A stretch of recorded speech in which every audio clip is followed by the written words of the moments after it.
Welcome to our first weekend show with me, your host, Steve Bennett. Today we've got some amazing guests coming up. First we'll be joined by James Goolnik. James is one of the leading dentists in the UK. He's an author. He runs a brilliant charity that is all about getting us to change the reward system, which I'm sure James is going to talk about. And I wanted James to come on to the show because the dentists are all shut at the moment. So what do we do if we get a toothache? How do we prevent getting a toothache, and so on and so forth. Later in the show then, Tom Phillips will be joining us. He's a brilliant personal trainer. And towards the end of the show, we're going to go live to a food bank in Slough.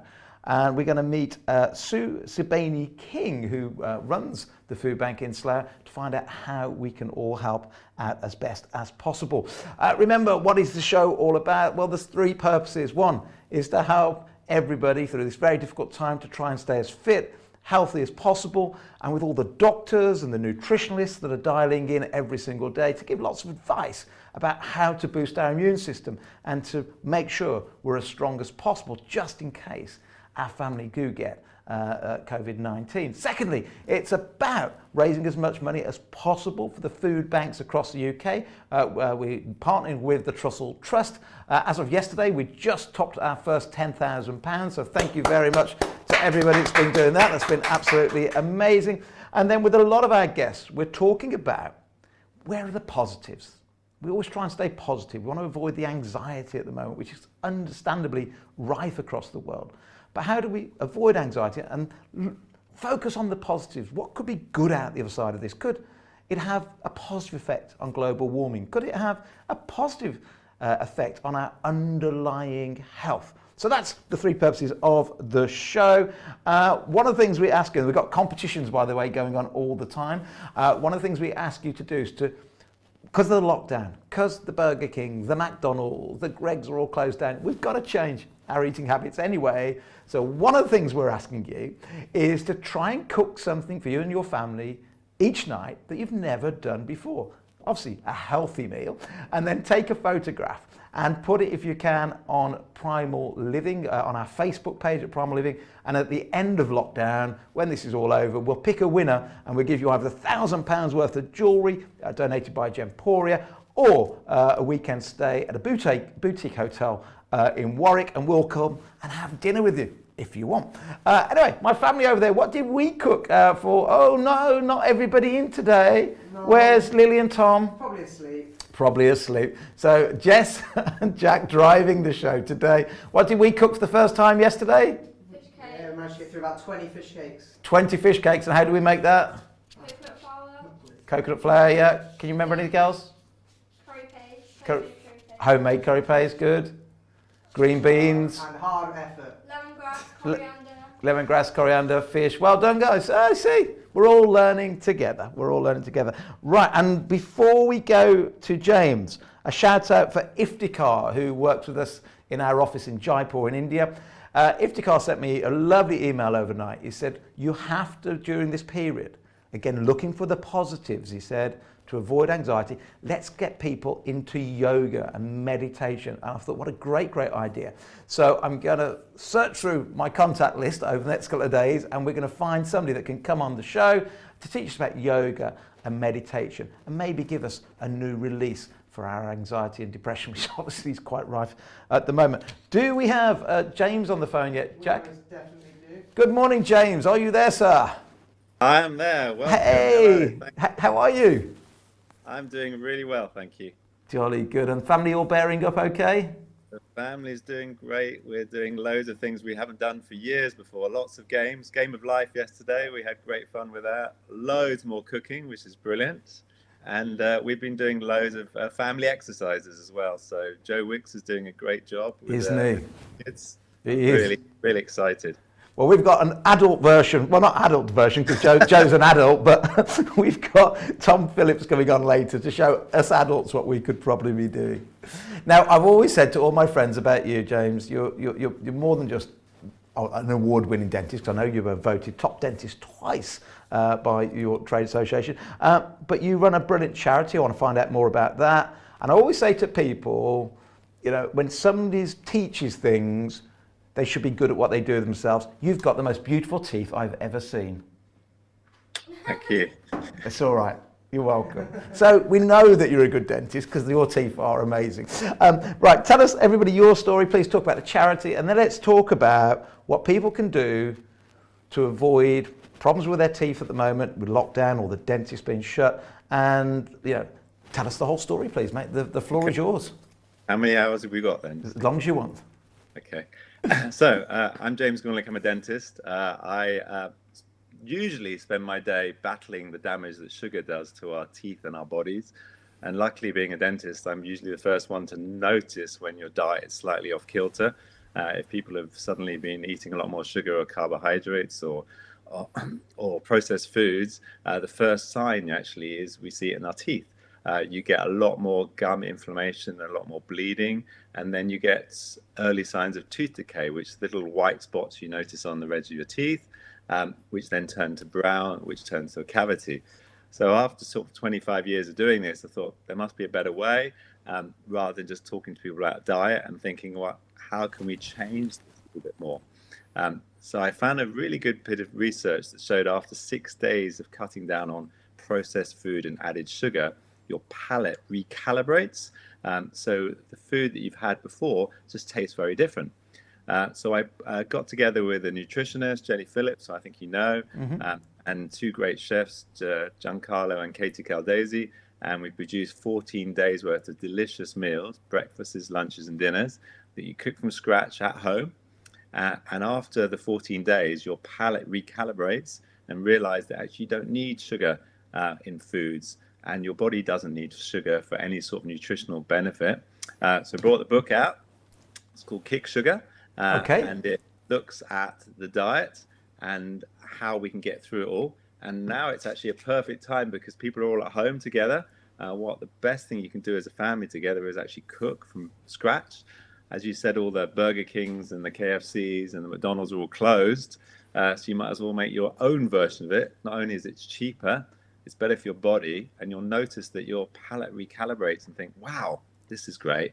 And then the rest of your health will start getting better, because I know you're a big advocate of this, Steve, that not only will your dental bills go down, but you'll feel healthy, you'll have more energy, and you'll just be more productive in your days. Yeah. And I think what we've been looking at is, okay, I'm a father of 3 kids, and I know I'm not catching up with you quite yet, Steve, but I'm on my way. And realizing that a lot of schools and nurseries were rewarding our children with food and sugar. So when they did well in tests, or they did well at sports day, they would get orange juice or they get chocolate bars, and thinking, what is this association with doing good things and having sugar? Because basically for me, it's definitely not reward. If you're giving somebody something sweet and sugar, you're poisoning them. So that's why I set up the charity called the Rewards Project, looking at how we can reward people with things other than food and sugar. And that's what the book is. It's called Kick Sugar. You can get it on Amazon. And that all the money goes to the charity to help looking at that. But now with this time that we've got at the moment, we've got way more time to suddenly say, reboot, look at our lives and say, okay, what's important, what isn't important, connect with our friends and family and our team a bit more, and spend time to sort of refresh, because we're never going to get this reboot again. So in a way, as you're talking about the positivity, this is a time that we can stop, breathe, and think, you know what, life is never going to be the same again. Yep. We don't know what's going to happen, whether it's going to last 2 weeks, 6 weeks, 6 months, a year. So let's just live each day, be the best we can possibly be, and try and give back. And what we're trying to do with the charity is to try and give back to people and make them think about food and nutrition. But now, I don't know if your readers know this now, but every single dental practice in the UK is currently closed. Yeah. Yeah, well, I didn't know till you sent me the email a few days ago, and that got me thinking, crikey, I had a big problem 2 years ago with a root canal that went wrong, and the agony sometimes and then the thought that there's no dentistry open. So that's why I said, I've got to get you on the show. Give us some tips to protect our teeth via the lockdown. And one of the things you taught me, and I had no idea about this, because I think as parents, most people now know that, the Coca-Cola's damage your teeth, the all those monster drinks, the Red Bulls damage your teeth. And then I sort of learnt about 3 or 4 years ago that the orange juices and the apple juices in the morning, not so good, which I want you to expand on in a moment. But it was only when I met you about 6 months ago that I knew bread wasn't great for us because it turns into sugar, but I thought it turned into sugar past the teeth, therefore that had nothing to do with tooth decay. But you tell me that's not the case. Expand on even how eating bread isn't great for the teeth. Yeah. So basically, we all have bacteria in our mouth, and some bacteria causes tooth decay and some causes gum disease. And everyone's different. So you might have your partner who's been eating Easter eggs for the last 3 months and doesn't have a single cavity, whereas you have one Easter egg and then suddenly your tooth starts to hurt. So everyone is different. But what happens is when you eat anything with sugar in it, your bacteria will eat the sugar and produce acid as a byproduct. And that acid is what burns holes in your teeth. Now, for most normal people, after having a sugary drink of some sort, within half an hour, your body will neutralize that acid and it will be gone. And what we try and tell people is the frequency you're having these sugary drinks that makes the big thing. So if you're going to have your glass of orange juice, drink it quickly over a 2-minute period and it will cause less damage to your teeth than having it over sort of an hour and sipping it over an hour. That's the first thing. But then you're talking about carbohydrates, so like bread. So when you chew it, you've got these enzymes in your mouth that break it down and also break it down to sugar as well. So that will then cause, not only in your body, but also will cause tooth decay. And these sticky carbohydrates like bread or crisps are even worse because they stick between your teeth and they take longer to go away. So rather than the orange juice, which is neutralized within 30 minutes, the bread can stay there for a few hours. I don't know if anyone's noticed this, but you have a meal and you're going out, and then a few hours later you sort of find little bits coming out. So what's that? And then you realize that was actually breakfast or something. And it's 6 o'clock in the evening and it's still there. So it's these sticky things, what we call they turbocharge the tooth decay. So if you're having anything that's got a sugar and carbohydrate mix like bread, it's probably one of the worst things you can have. Bread and raisins, and also Haribos or anything, the sticky sweets, you can't clean them yourself. So what we say is, if you're going to have them, reduce the frequency, and then anything sticky like that, you need to clean your mouth afterwards. So quick swill with water for 20 seconds just to get rid of the acid first. Then you brush, then you use your little brush sticks or floss or something to get it out. But it's really important to get it out. So the number one rule would be don't have them. Number two, if you're going to have them, is reduce the frequency. And the final thing is afterwards, you need to clean your mouth and help get rid of that from your body. So they're the 3 things I would say. I mean, I questioned you when we met. I said, surely it can't break down to sugar in the mouth straight away. And I remember what you said to me. And I came home and said to the kids, let's all do this. And they couldn't believe Dad was about to suggest that they have some bread. But I said, you said to me, take a bit of bread and try and chew it for a minute without swallowing it and see how that turns to sugar inside the mouth. I thought that can't be the case. So came home, lined all the children up. We all had a little bit of bread. We all did it. And it does, doesn't it? It turns into sugar like within a minute. It's ridiculous. It's important now we've all got more time. I want people to think about what they're eating, but also have a look at their palate and notice how things change, because we're so used to grabbing lunch, having it really quickly on the go and not really appreciating our food, and also eating too much. But actually, if you could actually stop, take time to eat things, so have the bread challenge, notice the change. Same thing you could do with chocolate as well. If you do have chocolate, we try and get people on a higher cocoa content. So the higher the cocoa content, the less sugar in there. But try a small cube of 70% dark chocolate, put it on your tongue, let it dissolve for a minute, and just notice the flavors. One, you're going to appreciate it a lot more. You're going to realize the nuttiness and all the different nuances in the chocolate, but also you're not going to want a whole bar of chocolate then. It's one bar and you notice the flavors. So try and appreciate things a little bit more if you can do. We've got the challenges in the book as well. So there's lots of different changes that way. One thing I'd like to do, I don't know if it's the right time, Steve, is to talk to people about what they can do with a dental emergency and what they can do at home in this time. Yeah, please do. Please do. So, I mean, three things you need to do to avoid going to see a dentist, because we're all closed. And if you have to go, you're going to have to go to your local accident emergency department, and you're going to probably end up coming out with worse than you came in with. So I would try and avoid going to hospitals, because they are desperately trying to save lives, and we want to make sure that we don't put any extra pressure on them. So the number one thing you can do first is look at your diet, reduce the sugar, and try and eat healthy. And Steve's got loads of helps and tips with his YouTube channel on that. The second thing you can do is brush your teeth twice a day for 2 minutes using a fluoride toothpaste, and then use some sort of oral hygiene aids to get in between your teeth once a day, whether that's floss, sticks, anything you can use to get out the carbohydrates and things that are stuck between the teeth. And the last thing you can do is not use your teeth for things they shouldn't be used for. So the number one reason in dental practice that we got people coming in as an emergency was they were opening things with their teeth. Right. So no one does that here, but sellotape, get a sellotape dispenser, okay? Do not use your teeth to open things. It sounds really strange. You think, oh, I'm just going to open this packet or whatever. You got one crunch and suddenly you've broken your front tooth and you've got no one to see you. So please, they're the three things to do that you need to do. And then if you do get any sort of gum swelling or pain or anything else like that, keep cleaning it as best you can. Use warm saltwater rinses 3 or 4 times a day. And you can get some antiseptic gels. You can buy them online. You can buy them in chemists. There's loads of different gels, like there's one called Curacept, Corsadil. There's quite a few different types of gels that you can use as antiseptic. And what you do is rub it into the gum around the tooth 2 or 3 times a day, and then don't eat or drink anything for 10 minutes afterwards. There's another one called ginger gel. There's also a product called olive cloves or clove oil that people have heard about.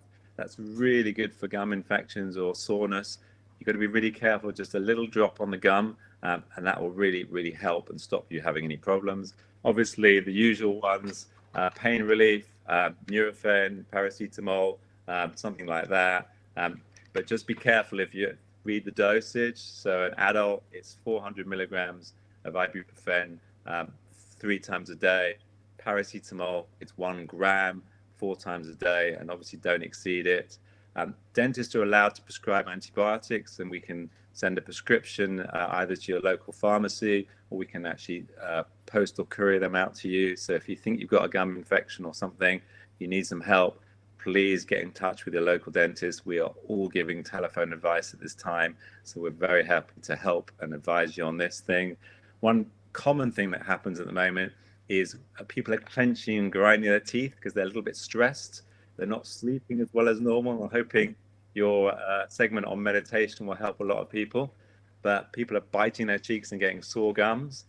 So it's really important to keep them as clean as you possibly can. If you've got a mouth guard or a night guard or a bleaching tray, wear it at night if it gets sore, if you're grinding. These things are brilliant. Little single tufted brushes. So if your wisdom tooth is coming through a bit, don't avoid it. Keep it nice and clean and go through it. It will bleed for a few days and then goes away. So that's really, really important.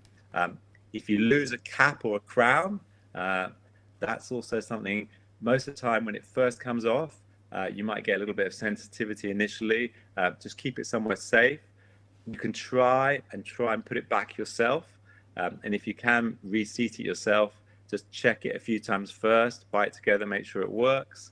And then you can put it on the side, and you can actually buy some menthol glues. They sell them on the internet. You can get them from lots of internet stores, and use a glue, put it into the crown, put it back, bite down for 30 seconds, and then try and avoid it, and then wait till your dentist is open again to put it back in. If you lose a veneer, unfortunately, there's nothing you can do. So just keep it really safe, wrap it in some tissue, put it in a matchbox, put it on the side. When your dentist is opened, you can come back in. So they're the main things. Now, obviously, if you get facial swelling or any trauma that affects your breathing, you can't swallow, or your eyesight, you need to go straight to accident emergency. Otherwise, get in touch with the local dentist. They will help you. My details will be shown later on. If anyone has a question, email me. I'm very happy to help you with any dental worries, because people get scared when they can't get hold of their dentist for maybe weeks, maybe months. We're not sure. Look, that was just the best advice I've ever heard. It's just absolutely fantastic. All the repeats are going up, James, so we'll make sure that we I don't know what we do, we put words in there or something on the internet so that people could search it and find it. So we'll make sure we credit it correctly. And one other just quick thing before you go. So the food we eat, and you're absolutely right. My lovely Jessie, who is sitting over the back there, she's had more dental problems than the other children, and yet she's the best at all at eating properly. So it's just a bit of bad luck there, isn't it, what you're saying? Because some people have better self-defense for their teeth than others. That's just, I don't know, whether it's genetics or whatever. I've got another child, Tom, who's the naughtiest, unprimal of all my children, and yet he's got, less problems with his teeth. So it's all down to your enzymes, it's all down to the way your body creates the acid and so on and so forth.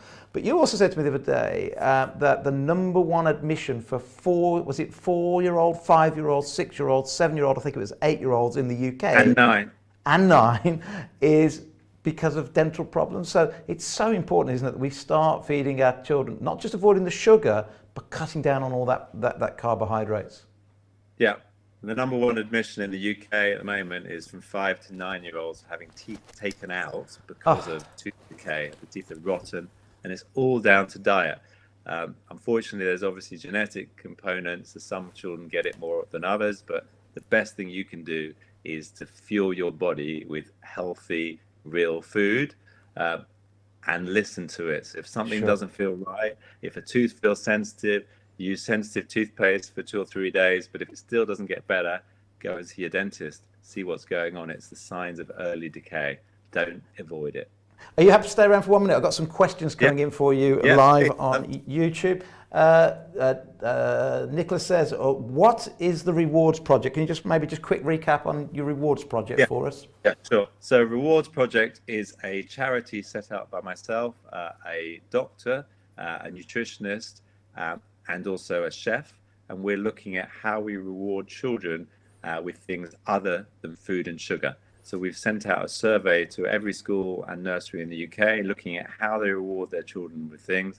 And our number one aim by 2023 is to have all schools and nurseries in the UK to be sugar-free.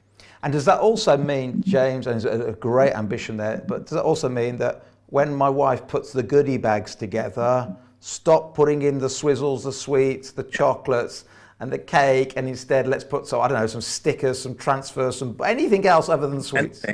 If you look on our blog, actually, my wife did a really good blog about what you can put in party bags that make children just as excited as the sweets, but actually has a long-term benefit to them. They're learning more, they're actually engaging more, rather than just doing the easy option. Sugar, sweets is the easy option. Why choose the easy option? Let's choose the healthy option that's right for our children.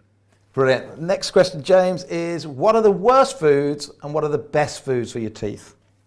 Okay, brilliant question. So we'll start with the best foods are basically vegetables are the best things you can have. Anything that is going to be slightly abrasive to your teeth, because we are all naturally producing plaque. Plaque is basically a combination of the food and bacteria that we have in our mouth, and it naturally produces it. Over time, it will cause your teeth to stain and discolor. So we need to remove it, and the best way to remove that is with the toothbrush. But the second best way to use it is using sort of crunchy vegetables like carrots, celery, things like that will get it removed. The worst foods are anything that's a combination of sweet and acid as well, and that's sticky. So the worst thing you could probably have is a donut that sticks to your teeth with the sugar and the carbohydrates and doesn't come off as well. Some of those sweets now that they have that are the acid sours, that they've got the perfect combination of sweet and sour, are just basically dissolving your teeth as we're watching them. Obviously the carbonated drinks like the colas as well, because their acid level is so low that if you put a tooth in a can of cola overnight, it's gone in the morning. No way. So what's going on with that? So is that right? Really, discipline. You need to be cutting down fizzy drink. Any carbonated drinks has got acid in them. So even fizzy water will do damage. So try and have it through a straw and then swill with some water afterwards to neutralize that acid. What's your view on apple juice? Because that's going to be our question later for people to guess how much sugar apple juice turns into once inside the bloodstream. What's your opinion on apple juice? Unfortunately, apple juice is a no. I'm one of these things that if you're going to have these things, fine if you want to have them for birthdays or a one-off, but it's not something you should be having regularly. If you love apple juice, just eat the apples. Apples are so much better for you. They've got the combination of the sugar and the acid, but also got the fiber. It breaks things down.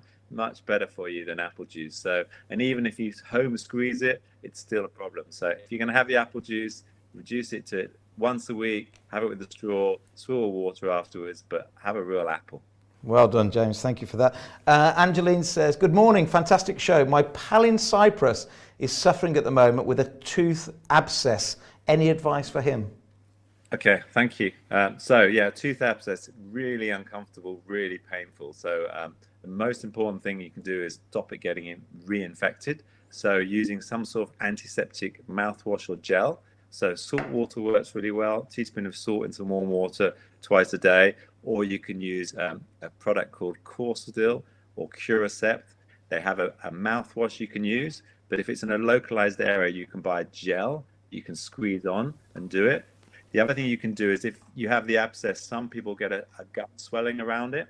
So what you can do is clean your hands really well for 20 seconds. And then if you put your finger in your mouth to feel where the abscess is, you can slowly push on it and massage it and break down the bacteria and the pus in it. And you can get to burst it. It's almost like a zit on your face. You can to clean it that way, but you've got to really keep cleaning it as best you can.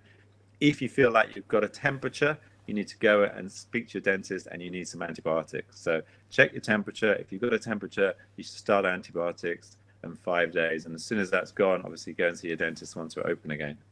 Brilliant. Thanks very much for that, James. And Chris Patterson, who's a PHC ambassador, probably a good friend of yours probably. What are your thoughts on fluoride-free toothpaste for those of us trying to minimise damage to our thyroid and also vitamin K2 for oral health? Okay, great question. So we talked about this earlier before, actually, Steve. Toothpaste, if you're not eating sugar and carbs, you don't need to use toothpaste. Basically, you just need a toothbrush to clean your mouth, because what you're doing is removing the bacteria that cause gum disease, because you can still get gum disease if you're having sugar and having no sugar and carbs. So toothbrush with water is all you need to clean your teeth. But for most people, if they are having some sugar or some carbohydrates or some acids, they do need fluoride toothpaste, because fluoride actually helps harden the teeth and reduces sensitivity. And we've got loads of patients who want to be natural and as healthy as possible. And when they stop the fluoride toothpaste, they really notice massive difference in sensitivity of their teeth.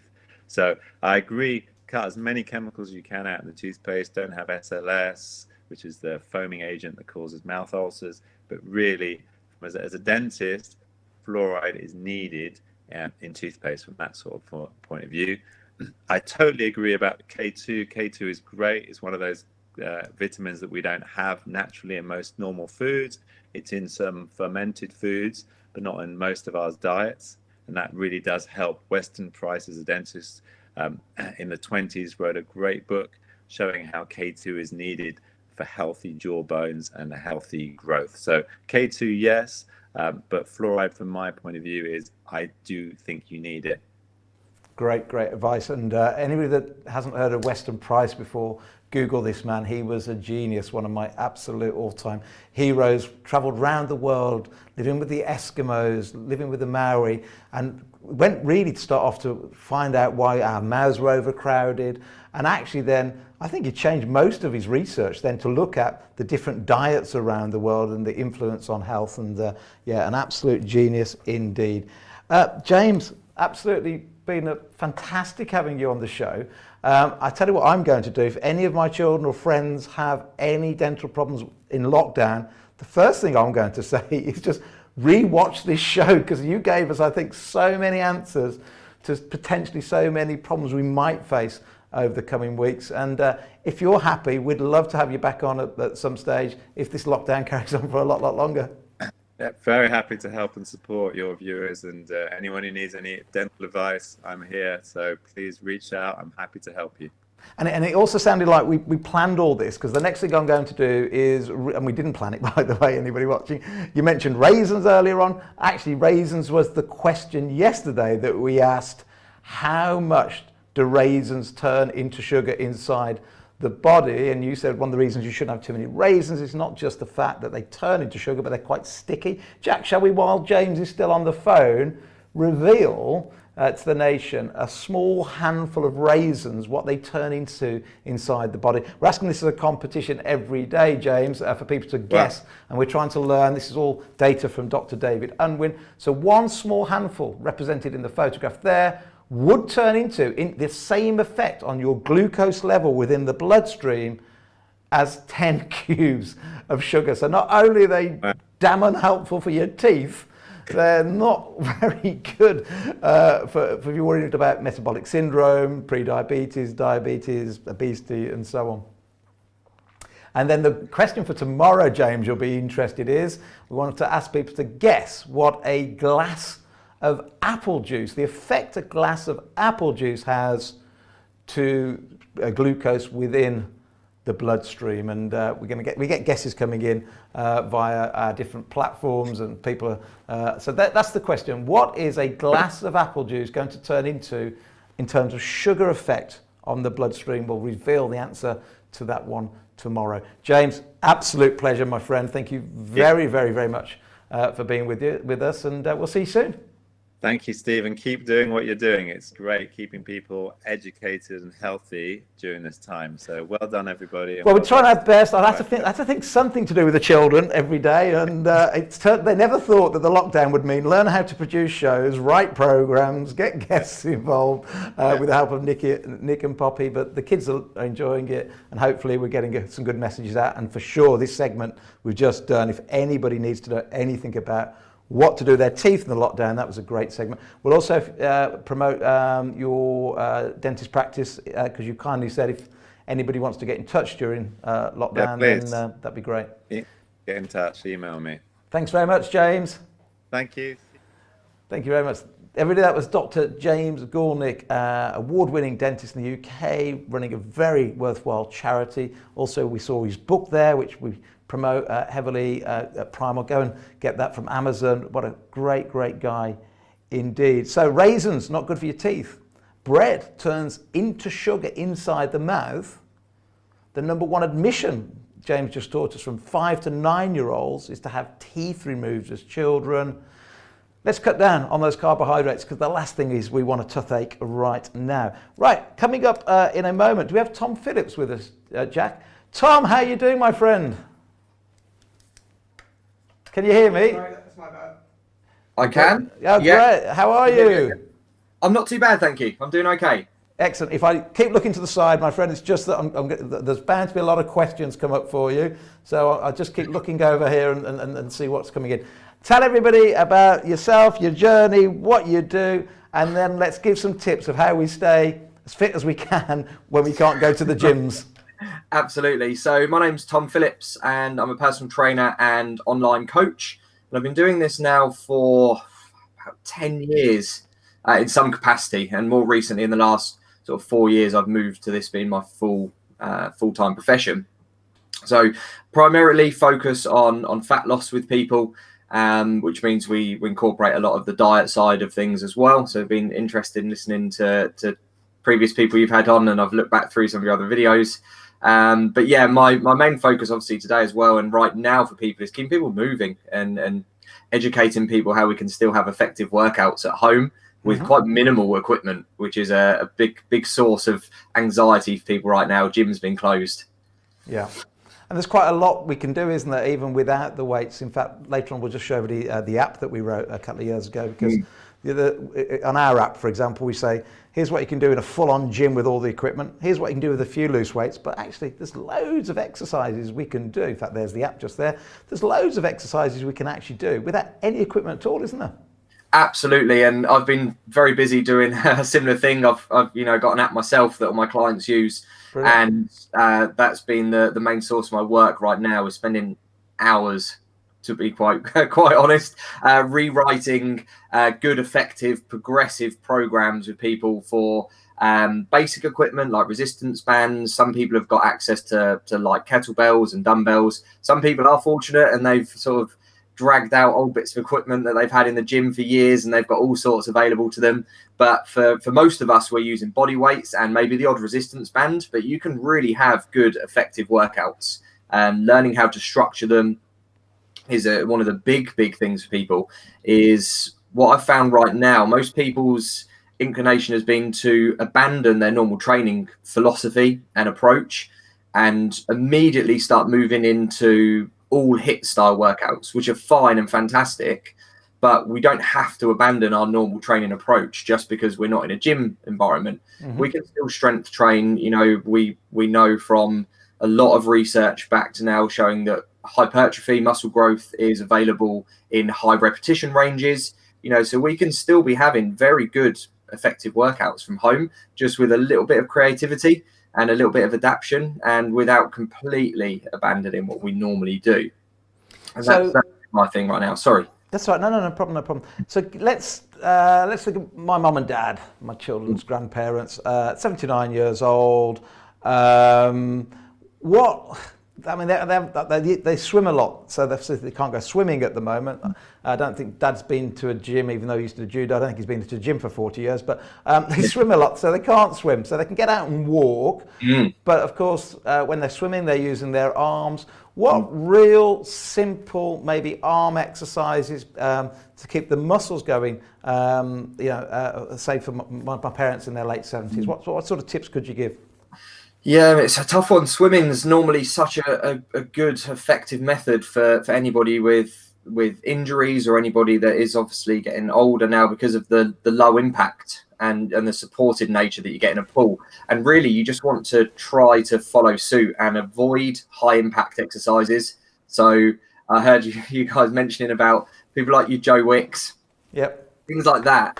For kids and for general people are fantastic, but that's not the type of thing that I'd recommend people doing right now. That is high impact. That's going to put more stress on joints. That is going to create more problems. Walking is going to be your number one right now.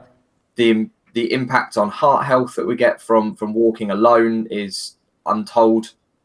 You know, apart from that, body weight exercises and just movement, just mobility routines, if you don't have access to any type of equipment, is going to be fine.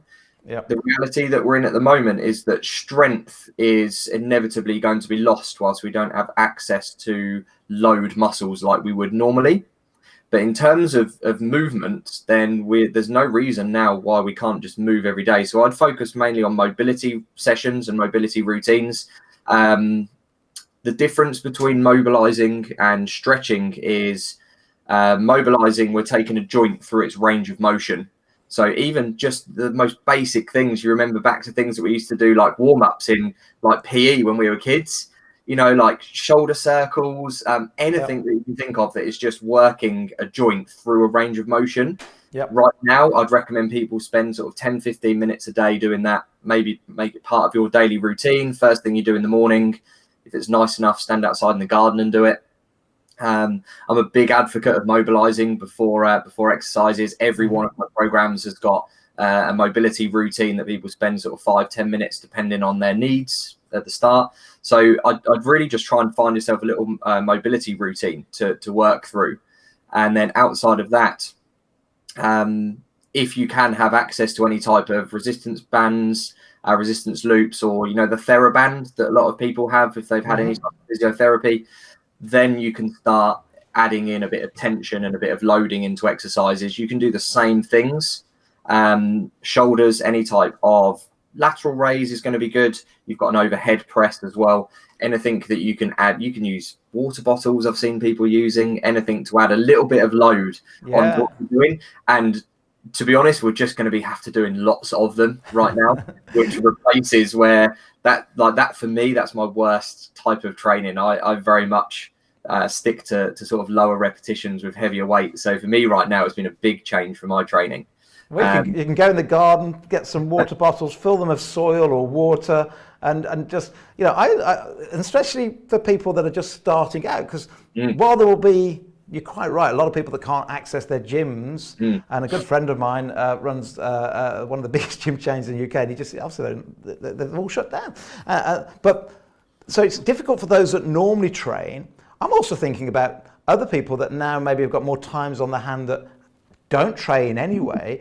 And I'm saying, look, let's start.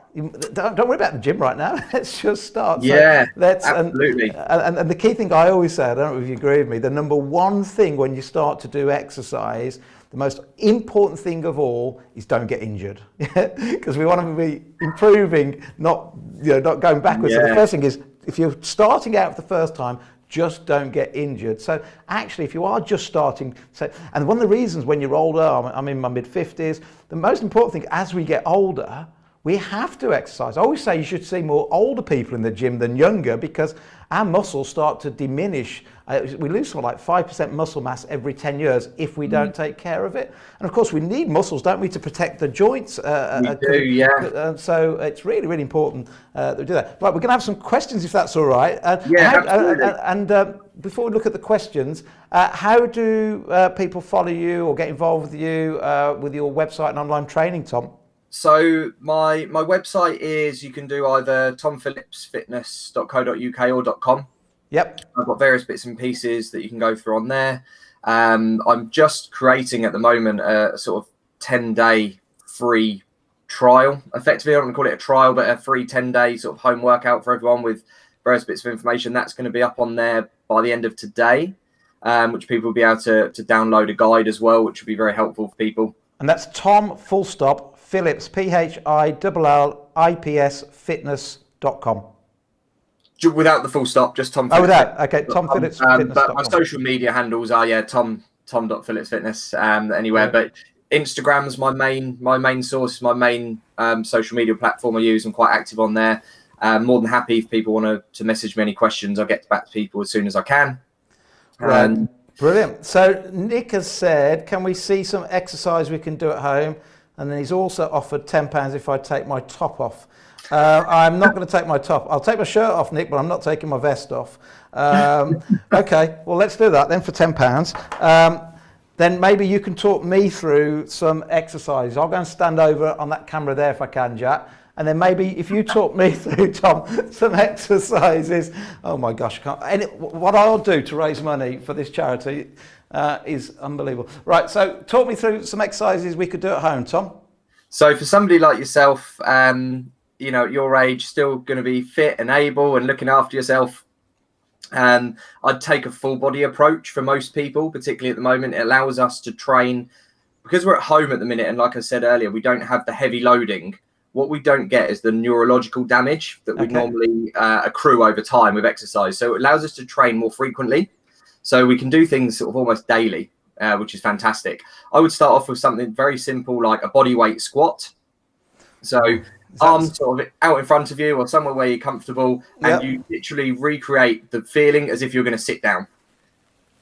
We're going to come down, stop at about a 90-degree angle, and then come all the way back up. Nice and comfortable. It's accessible. Everybody can do it. If you need to regress it and maybe you're not quite ready to do body weight squats, you can sit down onto something. Can you do like a box squat? You sit down onto your sofa or your coffee table. So if somebody's just getting fit, don't try and do it without a chair, but come down just to a chair to start. Literally, and you touch your bum and then you stand back up. Okay. That gives you support and safety and comfort of exercising. Eventually, take that away.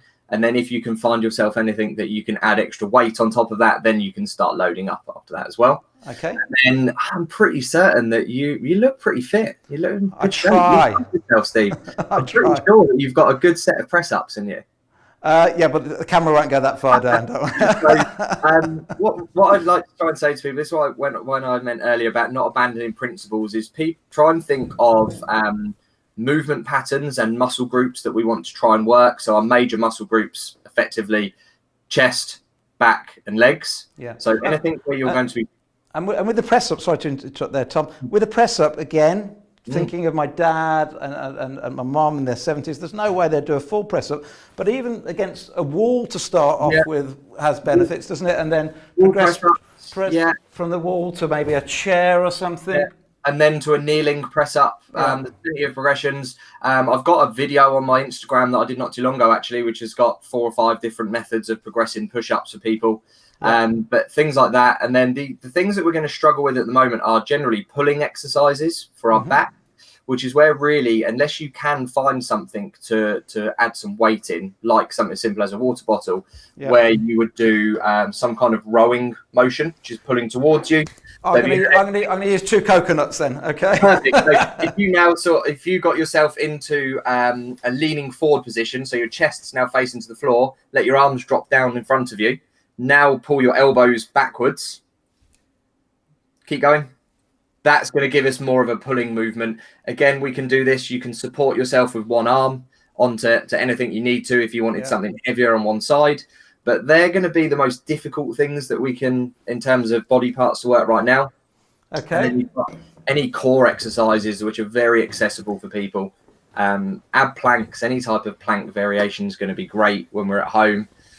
Okay, any type of crunches. We've all been able to do these over the years. We've all tried doing the 100 sit-ups a day in a desperate search for abs. Anything like that I lost mine when I was 24. In my last book, I did write, I'm going to see them before I'm 60 is my challenge. So I want them back before I'm 60. That would be good. Yeah, very good feat. Look, it's been brilliant. Can we get you back on in coming weeks? Because this show, we're doing it every day, and maybe we can, we'll work out a little program together. We'll keep promoting your online. That's tomphillipsfitness.com. And we'll drive as many people to you as we can, Tom. Thank you. Really appreciate it. And yeah, thank you very much for having me on. That's been an absolute pleasure. Let me just check there's no more questions that have come in during this lockdown. Oh, yeah, there is. During this lockdown period, if someone is disabled or has limited movement, for example, what advice would we give them in terms of exercise? I mean, the key thing is we said there, wasn't it? It's like walking is a man's best medicine. Walk. That was said 2,000 years ago by Hippocrates. Walking is a man's best medicine. So and it's true today. And the amazing thing, and we had Tom Watson on the other day, who was the previous deputy leader of the Labour Party, and he said people should embrace the fact that if they normally have to drive to work every day, but now they're working from home, you know, you may be finding you've got 2 hours more free time than you had before. Just go for a walk, get out and walk. Yeah, I've even got a client at the moment who has worked out a route around her house pretty close by that takes her the same time that it used to take her to walk to work, even though she's now walking from home. So I think she's probably listening into this as well, actually. But she gets up, leaves her house, does her walk as if she was walking to work, then sits down and gets ready to work from home. And I think that's fantastic. At the moment, we're thinking both as much mentally as we are physically as well. I know for me personally, for my mental health, my sort of half an hour, 40 minutes that I go out for a walk on my own in the evenings is my downtime, and I listen to a podcast or an audiobook. You know, that we've all got this time now to do this. All of the restrictions and barriers that people normally place upon themselves when it comes to exercise, on the most part, have now been eradicated. Like, generally what I get is not enough time and not enough money for a gym. Well, nobody can go to a gym now anyway. So we're in the same boat, and we've got more time and more flexibility than we've ever had in our life. So absolutely. Whilst my reasons for exercising have changed a lot dramatically in the last couple of weeks, I think we've probably got more access to it now than ever for people. And I think people underestimate the structure it can give people's day. Work dictates what we do every day. It dictates when we get up, it dictates when we sleep, it dictates when we can eat, it dictates when we can exercise. On the most part, people have lost that all of a sudden, and I think it leaves people feeling a little bit lost. I think adding in a daily exercise routine is only going to help at the minute. Give you structure to your life that we wouldn't otherwise have. So I couldn't recommend finding something simple that fits into your day. All of a sudden, exercise becomes like an activity that I've chosen to do every day rather than something forced into your daily life. Normally when we're busy, we've got to shoehorn it in, but now we've got a bit more free time. Let's embrace it. We're all looking for the positives that come out the other side. Maybe we're going to get healthier, fitter, start eating the right foods. Tom, absolute pleasure. Thank you very much for coming on the show. All right, thank you.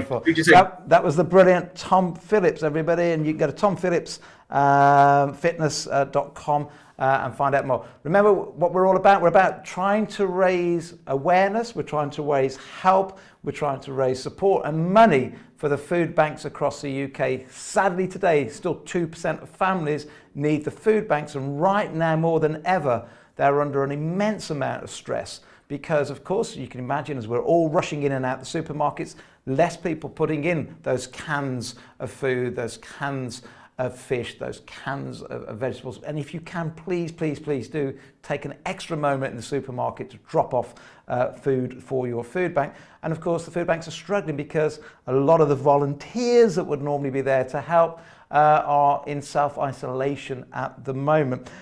Do we have Sue? Yeah, we do. Great. We've got Sue Sibani King joining us now from the the Slough Food Bank. I'm sorry about that, Sue. Sue from the Slough Food Bank. I'm dyslexic and I can't get my words out. Good morning, Steve. Well tried. How are you, Sue? I must say, you and Tom have inspired me. I really need to start doing some more exercise because I haven't been able to go to the gym and I haven't had time to do anything at home because it's been, as you can imagine, pretty manic. Yeah, absolutely. So tell me what's happening at the Slough Food Bank and what can we all do to help? Well, I think my key message, what people can do to help, Stephen, thank you for asking, is to make sure that you check your local food bank lists of what they actually need. And please, please give us the things that are on those lists. If people donate things that we don't actually use in our food parcels or things that we can't use at the moment, then that just costs us time and effort sorting things that are no use to us. And with the limited volunteers, as you quite rightly just said, we've lost, at Slough Food Bank, we've lost over 30% of our volunteers due to them being in that particular age group or due to them self-isolating for other reasons. So with less people helping and also social distancing, meaning we can't use lots of other offers of help, we've got less people in the warehouse sorting the things that come in, and it has to be the things that we really need. Sure, sure. So we just put a list up on the screen right now. I don't know if you can see that from home. So we said canned soup, pasta, tinned tomatoes, pasta sauce, beans and pulses, tinned meat. That's the one we really want to back. Tinned meat, tinned vegetables, tinned fruit, tinned fish isn't on that list, but I know that is something you guys accept. And then UHT milk and biscuits. Now, those are things that you want people to be dropping in. I keep saying the supermarkets. Can they actually drop them in directly to the local food bank, or is it best to go into the supermarkets? You would need to check because every food bank will operate differently. With us, we do have specific opening times to receive these goods. And again, I would stress to anyone in the Slough area, please stick to those opening times because for the safety of our volunteers, we have special measures in place where people need to drop it during those times outside the building, and then it is brought in with volunteers that have got protective equipment. So it cannot be dropped outside of those hours safely. So please do check the website. But yes, supermarkets are also another good place, and we are still collecting from all of our supermarkets. That's great. I just had a question come in on YouTube that says, have you had to change the whole strategy of how you get food to people? Oh yes, we've changed absolutely everything in every aspect of our work. Firstly, we've had to stop people coming into our buildings. We've got 5 distribution centres. We can no longer have people coming in because of social distancing. We now have 2 metre apart spacing all down the street outside for queuing. As they come to the door, the volunteers will then hand them a pre-packed food parcel with added extras of the things that we might not know if they need, for example, shaving foam or ladies' sanitary equipment, babies' items. Prior to that, people used to come in, sit with us, have a tea and coffee, talk about their issues. We could signpost them to other places to get help, and we could welcome them. Now it feels very much that we're processing them, which isn't very satisfying, but at least we're getting them fed, which is what we're all about.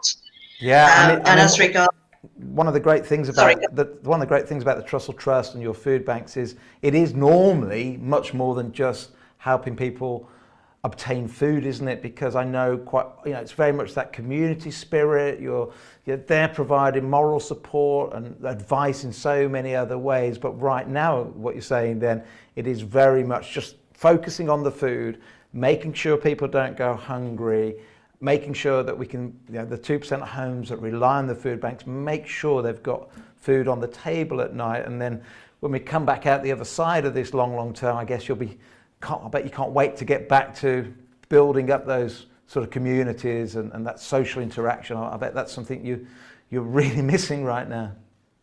Exactly that. Although I think we'll never go back to exactly how it was before. There have been so many changes, and some of them have actually been quite good. So I think we'll learn from this and it will change going forward. But yes, we do really want to give that other service. We don't just want to be giving people food.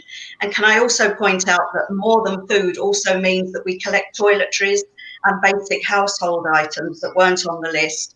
At the moment in Slough, we're desperately short of toothpaste and deodorant, washing up liquid and shampoo.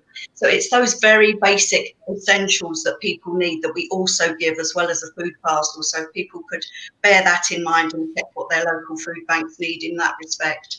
Can you just give us that one more time, Sue? So it's sort of deodorants, toothpaste, toiletries. Shower gel, shampoo, toothpaste, toilet paper, if anybody's got any out there. I'm assured by our local stores that they're coming back in now. Shaving foam, razors, ladies' sanitary things. I think I've covered most of them. Shampoo, shower gel, yeah. Great. Well, we just put a graphic up there to show people those.